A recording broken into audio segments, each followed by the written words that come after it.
Right. I mean, up to. That's an up to. What else do you see? Left. Nope.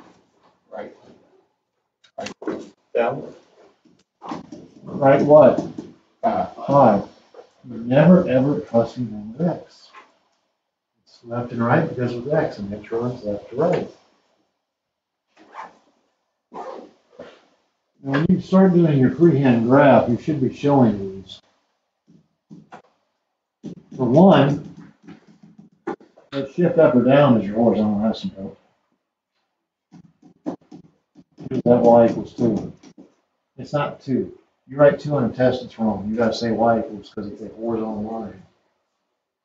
You have to say that.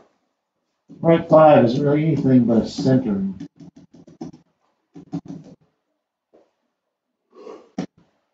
Now, to graph things, you make tables. What you've done is you've shifted the mother function, who's kind of centered at the origin, over here. So the x value that centers this thing is 5. You do not know the y value. You know, you get it. You don't know it off the top of your head by looking at it, probably. But you know the x value there is 5. That's kind of center of the graph. Now what I would do is I'd just go 2 before and 2 after and plug numbers in. So 2 before 5 would be 4 and 3, and 2 after would be a 6 and 7. And if you've got to do this next step with calculator, then that's what you've got to do, but you just plug in numbers. If you plug in a 3, the exponent would be a -2. What's 2 to the negative second power? 1. I think 2 to the negative second is 1 over 2 squared, kids. What is 2 to the negative second? 1/4. 1/4 times a half? 1 over 4, 1 over 2, 4 times 2 is 8. That's a -8 that time. Add your 2, you're at 1 7/8. Like the decimal, it's like 1.83. That's what you like. Maybe 1.87, I don't know in my head. If you plug in a 4, that exponent becomes -1. What's 2 to the negative first power? A half times a half. 4ths, that's a -1/4 plus 2. That's 1 3/4, that's a nice decimal, 1.75. If you plug in a 5, what's that exponent become? 0. Anything with 0th power is what? 1. So you have a -1/2 times 1, -1/2, you have 2. 1.5.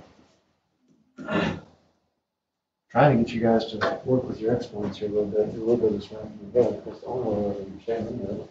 You plug in a 6, what's that exponent? 1, right? You get 2. After 2, it's -1. 2 is 1. It's getting smaller as it moves right, isn't it? And second would be 2, 4, 2, 6, 4. Let's go with her. Yes, you plug in a 7, you get a 2 as an exponent. 2 squared is 4. A -1/2 of 4 is -2. Plus 2. I bring the negative down. Anyways, there's your table. You gotta make it 0. To the right 3, really, really close to that asymptote. It should be. To the right 4, a little farther away. To the right 5, still a little farther away to that asymptote. 6 is at 1. 7 is at 0. Now, you're going to have to kind of think about what mom, mom usually does something like this. That one's obviously not doing it. Can mom ever cross this, or can this child ever cross this line? No. So what it's doing is it's flatlining this way. After it passes through this point right here, what's it going to do? Look at its curvature. What's it telling you it's doing? It's going to go down. It's just going to go down at an ever faster rate. It's almost flatlining. It'll look like it's flatlining. All right, so there was 3 things we're talking about. We're talking about domain, range, and horizontal asymptote. We already talked about the horizontal asymptote, so what's its domain? There you go. All real numbers is right. It's negative, positive. And we're trying to learn that interval notation. Notice how we talk about the small value than the big value? We do the same thing for range, but range is y. It's the small y value you get close to. The smallest y value that graph's going to have.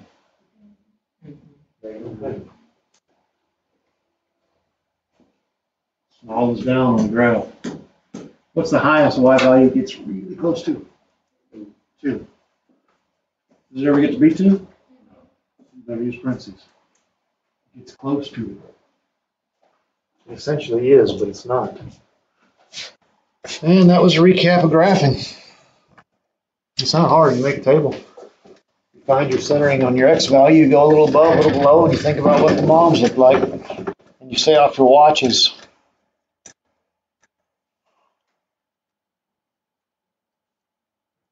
Now, for those of you that weren't here, they had some notes on this. Growth and decay. We're only going to talk about growth today. Decay is tomorrow. But for those of you that were here, maybe without looking, you can tell us what ACE of T stands for.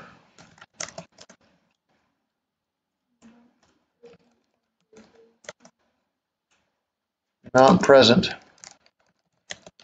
after time passes. How about P? P stands for principal, which is the initial amount present. About R?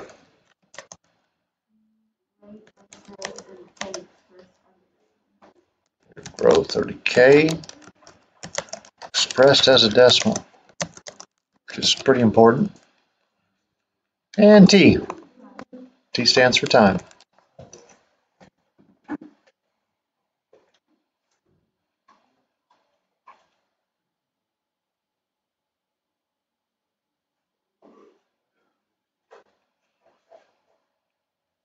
Now, there's another problem that's supposed to be in your notes that's not in your notes, and that's what we're going to jump to.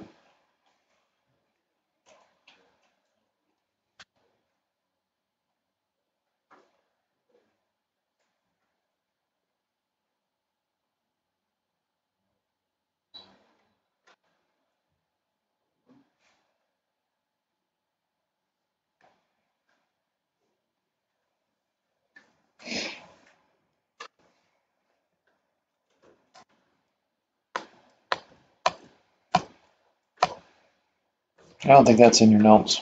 It was supposed to be, but I don't think it actually made the printing. It would be the last thing. I don't think it's in there.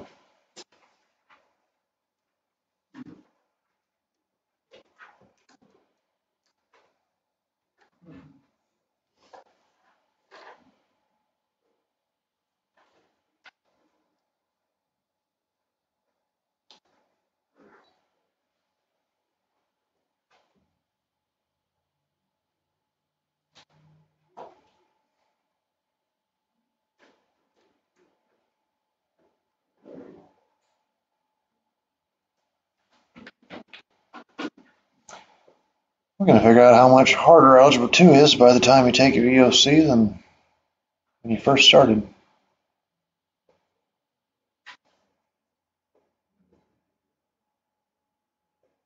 What are you over there doing, Stephen?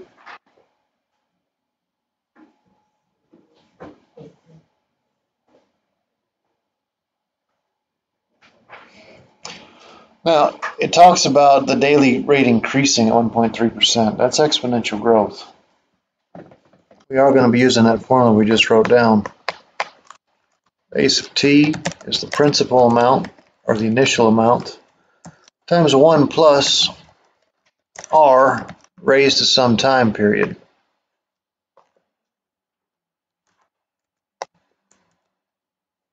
You have that formula, don't you? It's exponential growth.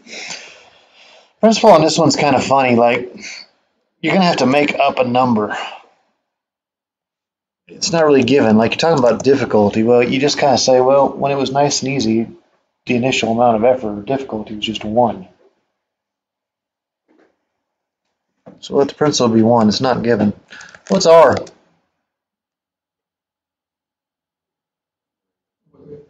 1.3%, but how are you supposed to express it? What do your notes say about it?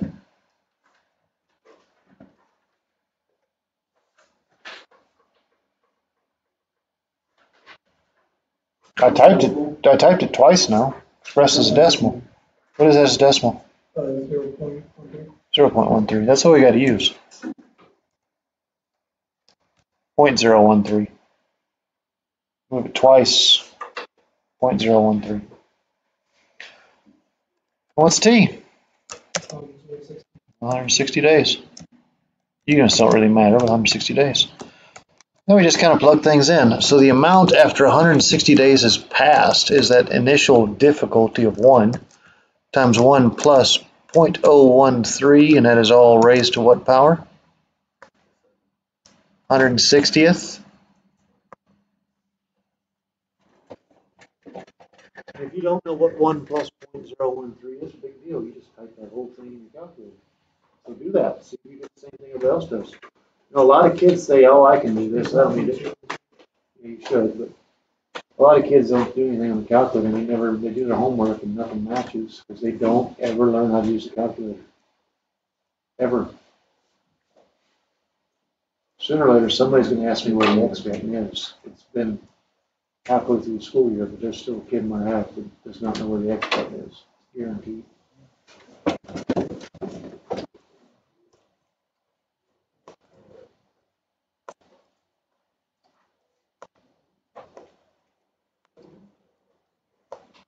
And I'm just assuming I don't know what 1 plus 0.013 is. Don't have to care about it.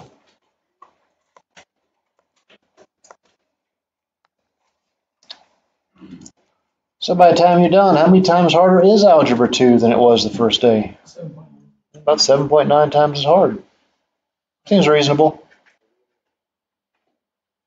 Because you still don't know what we're supposed to have done by then. So it seems reasonable. Of course, for some kids, day 1 was hard.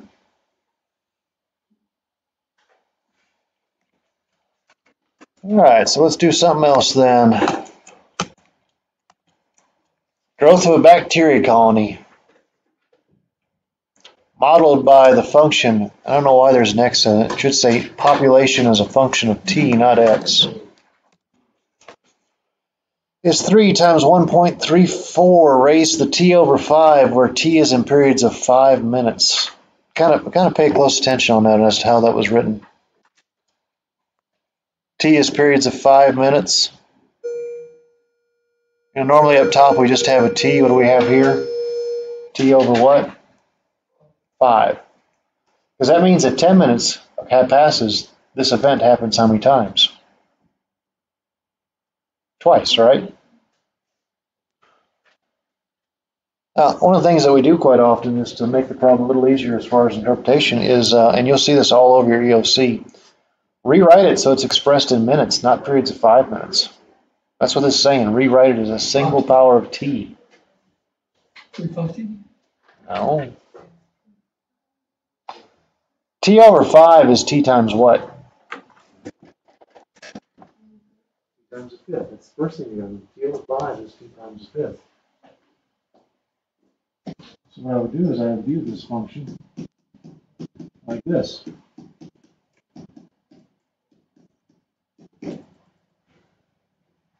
Do I know what that gave me the ability to do?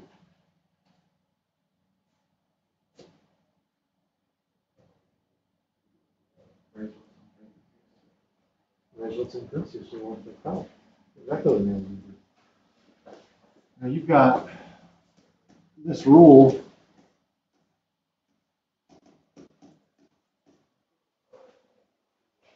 You can move an exponent out. Surely it enables you to move one back in. So what you do is you raise it inside to the 1/5 power. Oops. There you go, eraser.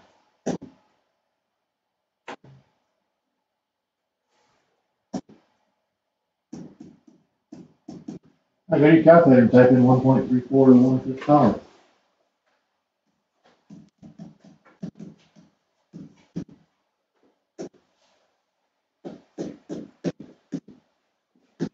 may need parentheses on your calculator, I don't know. I would take this out at least 4 decimal places. 1.0603. All raised to the t. You'll see stuff like this on here. You'll see. I'm telling you, you'll see stuff on this like this. You'll see. I know. I've seen lots of EOCs every year. All right. B is not really even a math question. It's a can you read and do you understand formula setups? Yes. How many bacteria were initially present? Anybody know? 1.073. Nope. 3. And all Butta did, Butta lined up. Look at that. Isn't that all he did, Butter? He ain't even looking. He knows how good he is today. He's on a roll apparently. Look what corresponds with P. What corresponds with P? 3. P stands for principal initial amount. Now, C is how many bacteria are present in 2 hours. What are you going to replace T with? No! 20? No! T is periods of 5 minutes, isn't it? Originally, T was periods of 5 minutes. So you would say, When we removed that 1/5 in, T was in periods of what? 1 minute. so you said. 120. Yes.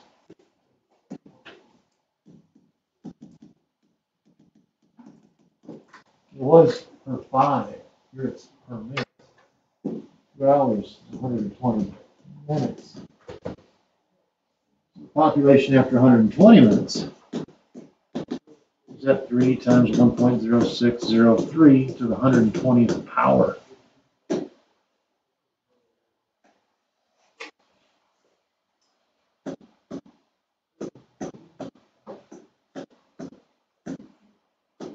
Should be a lot of them. Nope, I missed a decimal.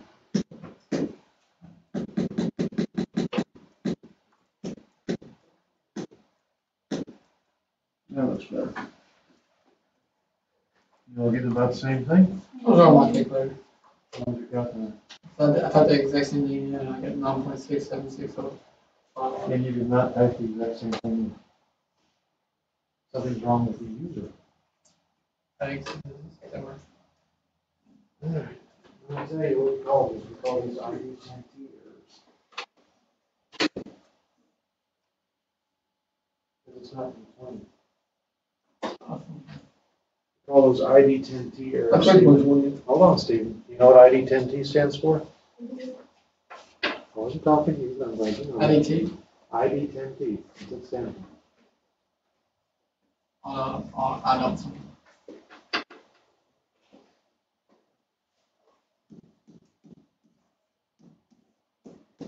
Experiencing Oh. ID10T error.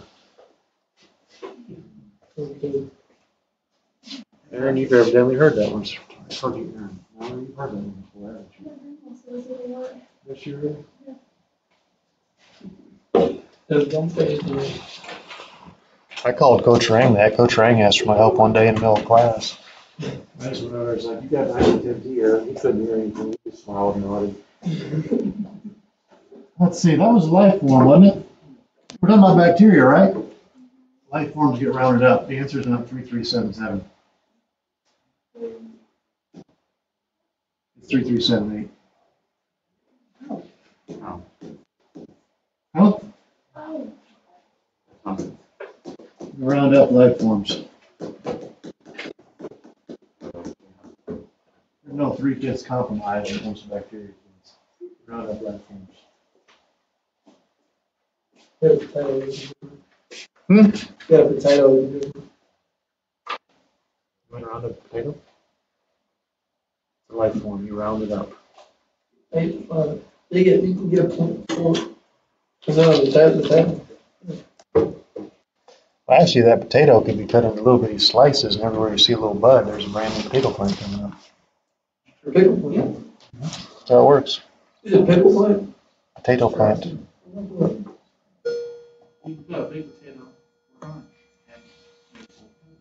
There's probably something else I want to talk to on that slide. But oh yeah, what do you call, how do bacteria reproduce?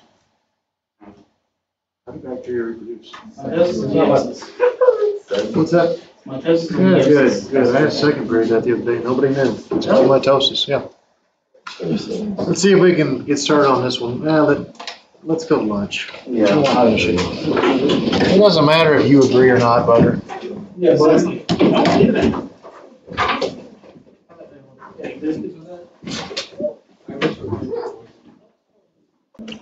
Now let's do the rumor problem.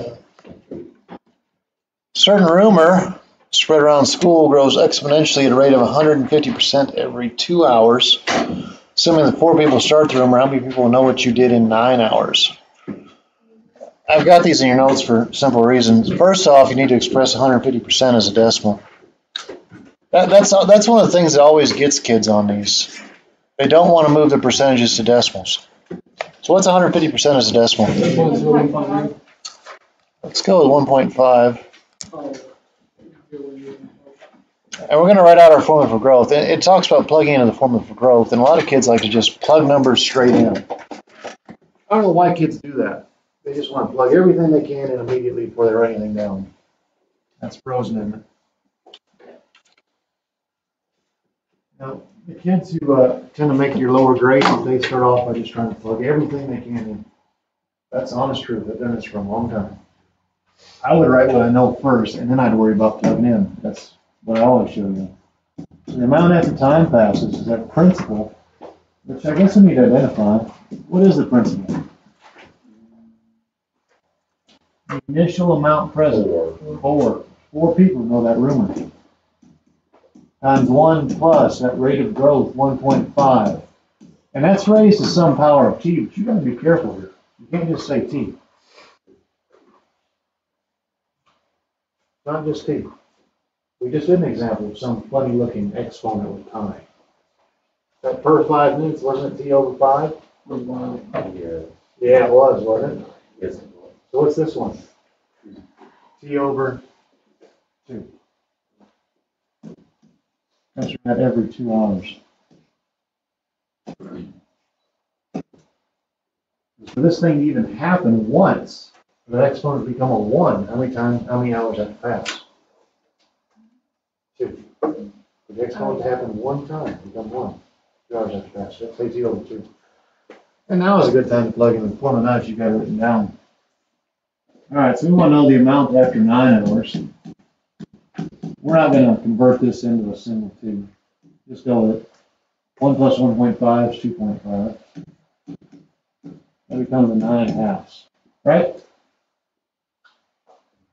All right, type in calculator and round up. These are people.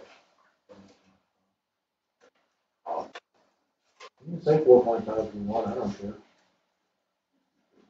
What do people know about it? 7,600. That seems way too high. Wow. Pretty sure it's I got 247. 248, 247 point something, right? That's 248. See, you need to see what you're doing wrong. Is it probably 4 parentheses, 2.5 in parentheses to exponent of 9? Yes. You have 9.5 trapped in a set of parentheses.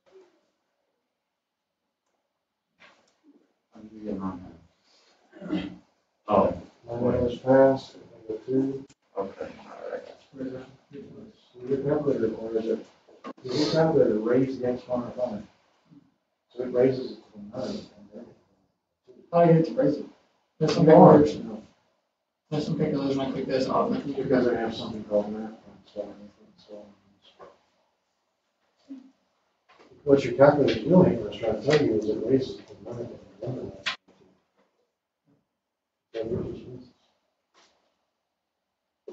So 248 people. How long will it take 100 people to learn your dirty little secret?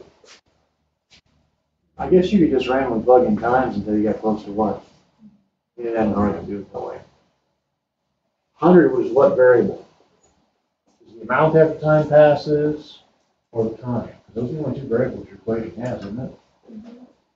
It's the amount. The goal is when will 100 people know? So A sub t is actually given as 100. Thing is, we don't know the time. That's what we're seeking out.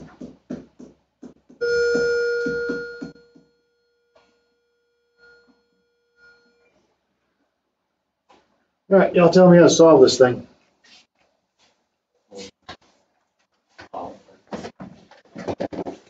There is some stuff that y'all do know how to do that you can do. You can divide out that 4. It's a good place to start. That at least makes the numbers smaller, right? Are you allowed to multiply 4 and 2.5 together? That's right, why not?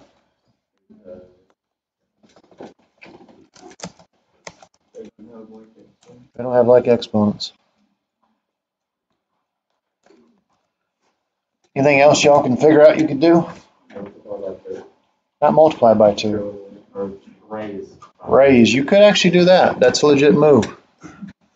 Good for you for seeing that. You could square both sides. Glad you saw that.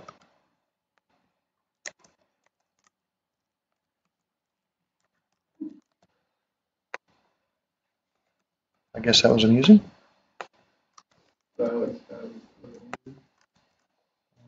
That's his normal face. What's the problem?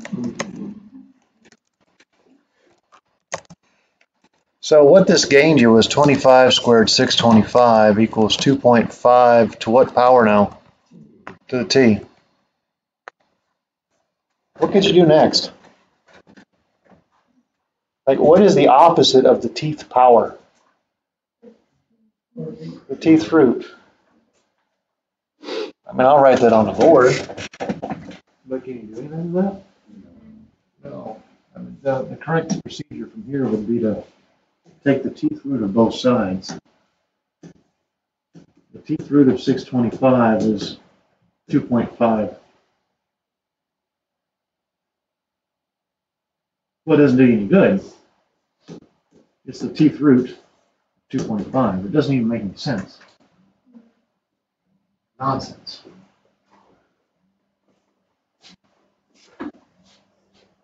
So, all that was just an exercise to see if you guys actually did know some steps that you could do. And they're going to come back into play later. I mean, we're going to do stuff like that at some point in time. Just not today. No, it was all right. It just got you nowhere. Yes. The whole point I had you do this was realize there's something you can do. Every one of you, if you read off your watch, has a very special calculator in front of you. It's called a graphing calculator. Y1 and Y2.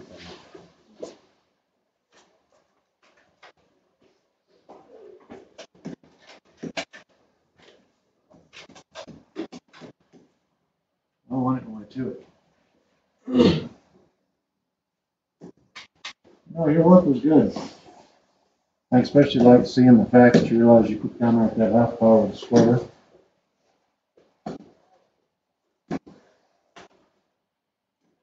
So, Y1, put 100. Y2, we put in that 4 parentheses 2.5 rooftop. And if your calculator doesn't raise things in the exponential space, what do you have to wrap T over 2n? I think I did on that one just to be on the safe side. Is that exorbitant? Yeah. There is a T button on your calculator, but it's for parametric equations, which is something that none of you will ever talk about. You're not taking calculus, right? No, thank you.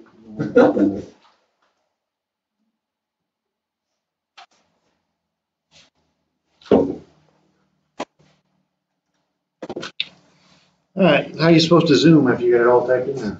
Zoom 6. Now, zoom 6 isn't going to do you much good. You should already know why. Why not? 100.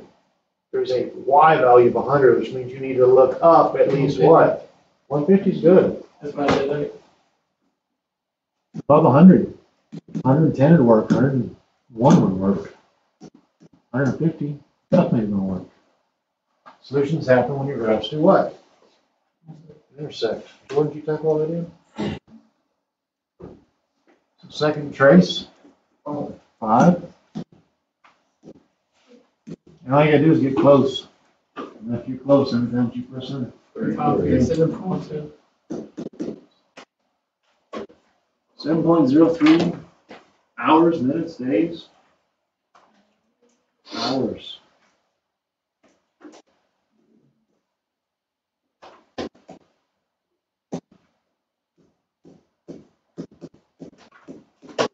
How do you convert that in hours and minutes? Multiply by 60. Multiply what by 60? 7, 12, 30. No. You can divide it, 7, 12, 30. The 7 hours is set. It's the 0.03 hours that you gotta worry about. How do you convert 0.03 hours into minutes? Something like this. How many minutes in an hour? 60. So take the remainder, that little decimal that's left over, multiply it by 60. 1 minute.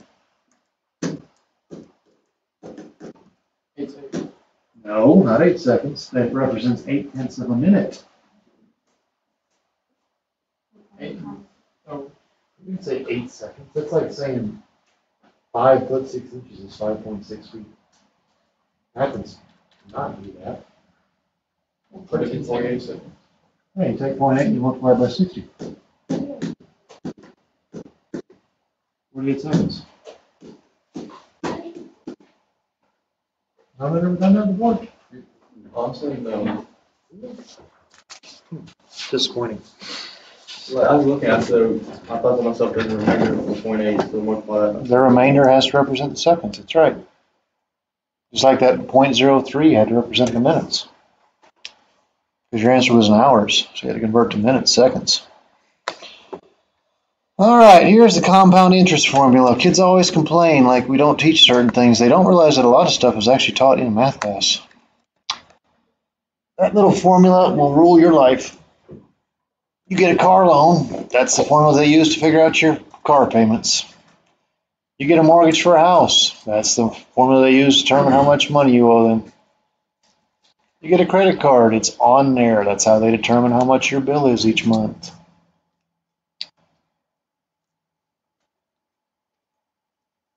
Famous quote says there is no power greater than the power of compound interest, no greater force in the universe than that of compound interest. That's compound interest formula.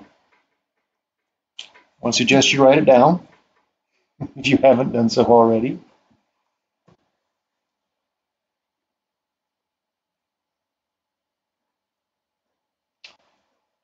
Everything is given as to what it is. A is the amount earned or owned. It's still the amount after time has passed. P is still your principal, the initial investment. R is the rate of interest charged as a decimal. N is going to be kind of new to you. The number of times interest is compounded yearly. Basically means the number of times the event happens. And T is the number of years that pass. Now, there are common types of compounding are as below. Daily, quarterly, semi-annually, and yearly. Now, N is just the number of times this happens per year. How many days in a year? 365. So if I saw some text that says interest is compounded daily, I'd say N is 365. If I saw some text that says interest is compounded monthly, N would be 12. Quarterly throws kids off. Yeah, some kids say 3. You know why kids say 3? 12 divided by 4 is 3. But there are 4 quarters in a football game, right? There are how many quarters in a dollar? 4. So there's 4 quarters in a year. There's 4 quarters in a basketball game. Quarterly means N is 4. How about semi? Isn't that only days 6 months? How many times that happen a year? Twice, just like, you know, the old semicircle definition. And yearly is once.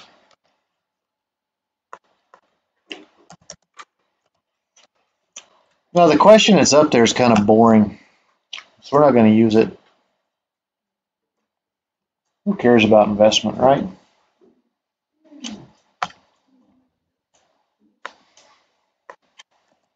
Besides, we're going to socialism anyways. Ain't going to be no stock market. What do you want to buy? Okay, you want to buy a car. What kind of car you want? After you're the next second class row, it says Lamborghini. What's the Lamborghini cost? It'll be their 68 Mustang rebuilt. All right.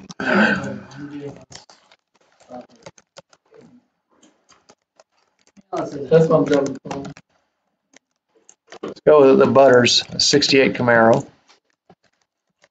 I have no idea what a 68 Camaro cost. Right now? No. 14. A restored 68 Camaro. One sold for like $50,000. Jesus. Yeah, restored. They are expensive. That was an auction though,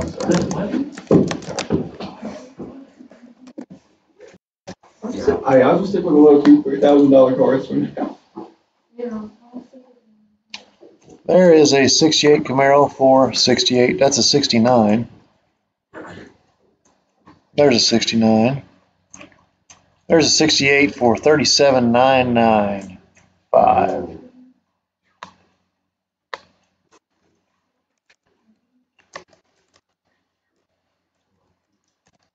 Is that 37,995?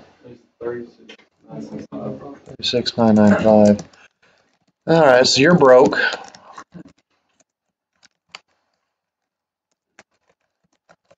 So you borrow the entire amount. You guys know absolutely nothing about finance, okay? What interest loan? Now you're not gonna probably get it from a bank. No. What interest rate do you want? 2% interest? Yeah. Let's go with 10. Yeah, but of course, if you've been somewhere for like 8 years and you pay everything, I understand that, the interest rate, I understand that, but none of you are gonna get like a 2% interest rate. None of you. if we're if we're able to buy a 68 Camaro, I think we can afford it. Hey, I'm talking about now. All right now, I'm gonna go with 5.9, which y'all wouldn't get either. Huh? It's based off the credit. It doesn't matter how much you're spending or don't have. I ain't got a credit, so I ain't most free. Anyways, the interest rate is 5.9%. Most car loans are 3 to 5 years, but we'll assume this one's going to do 5 years. Interest rate is 5.9% on a 60-month loan. They won't actually say years; they'll say months. And interest is compounded monthly. It typically is for these types of loans.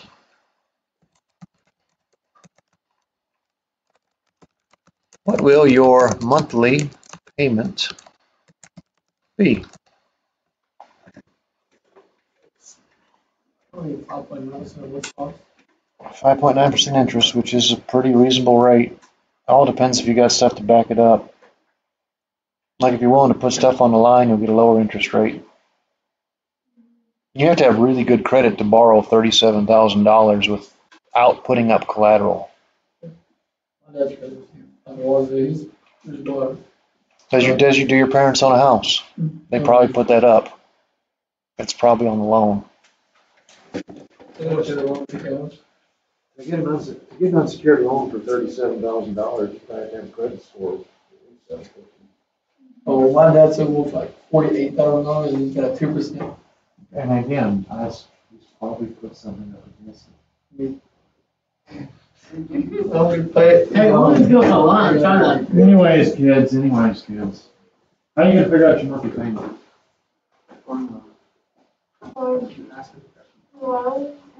Well, N equals the rate would be 5, the R. Let's just go with the gist of this. How do you figure out your monthly payment? It's the value of the loan divided by what? 60.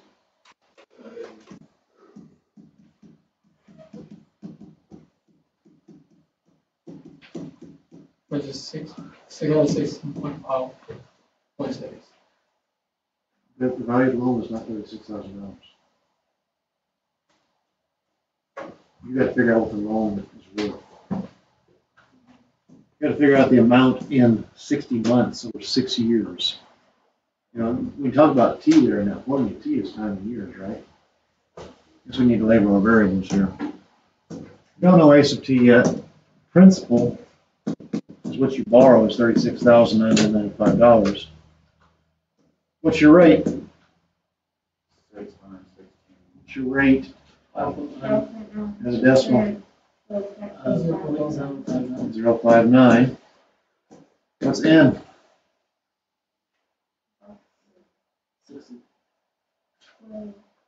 Compounded monthly. And it's 12 because there are 12 months per year. The last thing we need to know is time frame. If you look back on that slide, we write down the formula, it says T is measured in years, doesn't it? So T is 6. T is 6, not 6, 5. What is it? It's 5 years, 6 months, 60 months is years. So you're gonna have to figure out the amount owed in 5 years first. It's that principal, 36995. 1/12 that decimal, 0.059. And the exponential space is what? 12. 1/12. Look at the formula. You're not looking at the formula. NT. So 12 times 5. Just 60. And what are you gonna do with that? Well, not much that you can figure out, is it? I made a mistake too. Anybody know what it is? Must be over 12. Has to be over 12. How much that you can figure out in your head? I figured this is. Probably not in your head. Wow, 1.05. Again, Stephen, stop. You're gonna have a lot of wrong stuff there, but I'm gonna put it over 12. you're not gonna be able to figure out what that is in your head. Type it all in what? You're not gonna figure out 0.05 and 1/12 in your head. The way you can be able to figure that out is go offside a little long division.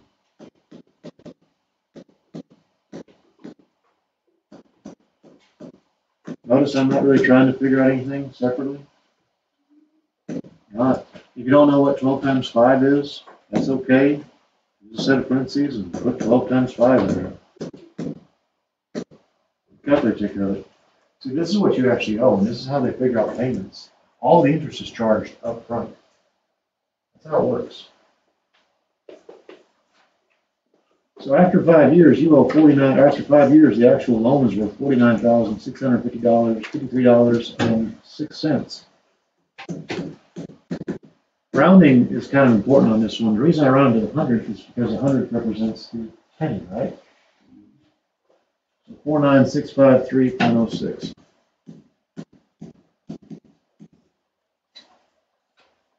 Time to figure out our payment. We take that value, we divide it by what again? 60, because it's a 60-month loan.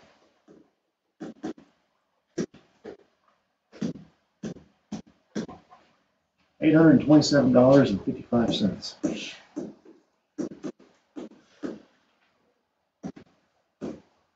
So yes, this is why most people don't buy nice cars.